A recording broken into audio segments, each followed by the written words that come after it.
Parliament ఎన్నికల్లో Congress BJP మధ్య గట్టి పోటీ ఉంటుందని ఎగ్జిట్ పోల్స్ అంచనా వేశాయి. ఈ రెండు పార్టీల మధ్య హోరాహోరీ పోరు సాగుతుందని పేర్కొన్నాయి. 10 ఏళ్లు అధికారంలో ఉన్న బీఆర్ఎస్ కు ఒక స్థానానికే పరిమితం కావచ్చని లేదా అసలు ఒక్క స్థానంలోనూ విజయం సాధించే అవకాశం లేదని చెప్పాయి. అయితే తెలంగాణలో బీజేపీ హవానే ఉందని మెజార్టీ సంస్థలు తెలిపాయి. జాతీయ సంస్థలన్నీ బీజేపీ కాంగ్రెస్ ఎక్కువ సీట్లు సాధిస్తాయని తెలిపాయి. ఇండియా టీవీ సర్వే ప్రకారం కాంగ్రెస్ కు 6 నుంచి 8 సీట్లు, బీజేపీకి 8 నుంచి 10 సీట్లు గెలుస్తుందని తెలిపాయి. ఇతరులు ఒక స్థానంలో ఖచ్చితంగా విజయం సాధిస్తారని పేర్కొన్నారు.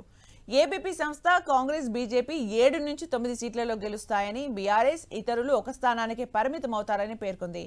ఇండియా టుడే సర్వే ప్రకారం తెలంగాణలో బీజేపీ 2 అంకెల సీట్లు సాధిస్తోందని తెలిపింది.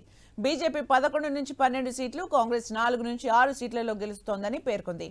బీఆర్ఎస్ ఇతరులు ఒక స్థానంలో విజయం సాధిస్తారని పేర్కొంది. తెలంగాణ అసెంబ్లీ ఫలితాల్లో సరైన ఎగ్జిట్ పోల్స్ ఇచ్చిన ఆరా సంస్థ కాంగ్రెస్ కు 7 నుంచి 8, బీజేపీ 8 నుంచి 9, ఇతరులు ఒక్క స్థానంలో విజయం సాధిస్తారని తెలిపింది. బీఆర్ఎస్ అసలు ఖాతా తెరిచే అవకాశం లేదని పేర్కొంది.